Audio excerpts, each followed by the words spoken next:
have some disturbing new developments to tell you about now in the pet food scare. According to an FDA official, one theory being investigated, whether the chemical melamine was intentionally added to wheat gluten used in some pet food.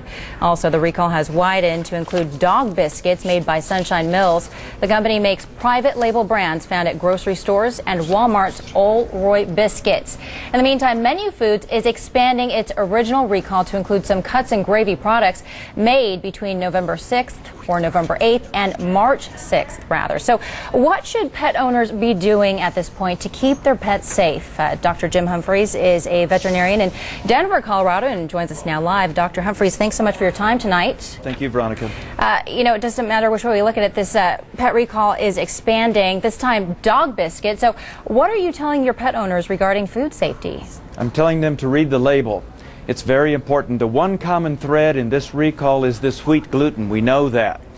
And so if you'll simply read the label, and if you find wheat gluten on that label, don't buy the food. In fact, it shouldn't even be on the shelf.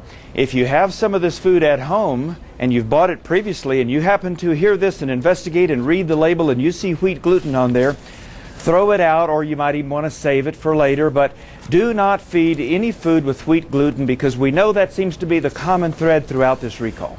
And Dr. Humphries, they're saying that pets who have eaten this tainted food, they're at risk of kidney failure. Now, is that fatal, and would dogs or cats be more at risk? Would it matter there?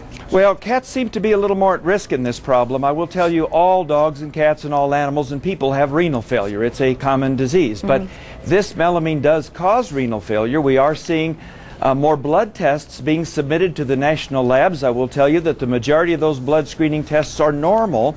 We've seen some increase in the numbers of renal cases that are positive.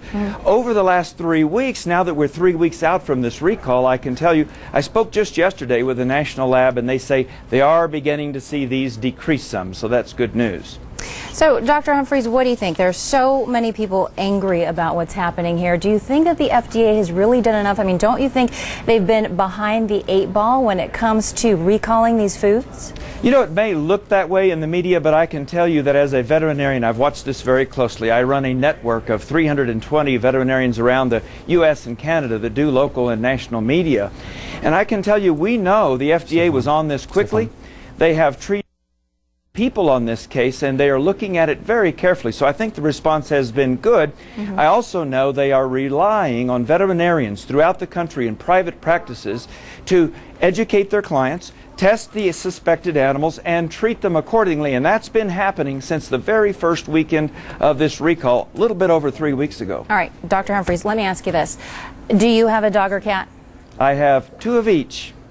All right, and what are you feeding them? Because I know people are up in arms. They don't know what to feed their pets at this point. Should they go organic, raw? What are you feeding your pets? Well, that's a very good question, and I'm feeding a dry food that does not contain wheat gluten, and that's the short answer. You don't want to feed any cuts and gravy types, any of the moist foods that have wheat gluten in them. But look, FDA has said 1% of all pet food has been involved in this recall. So, Veronica, that means 99% of pet food that's out there right now is safe, and I feel perfectly fine in feeding my precious pets good dry food that does not contain wheat gluten. All right, we're going to have to leave it there. Dr. Jim Humphries, we do appreciate your time tonight. Thanks. Thank you.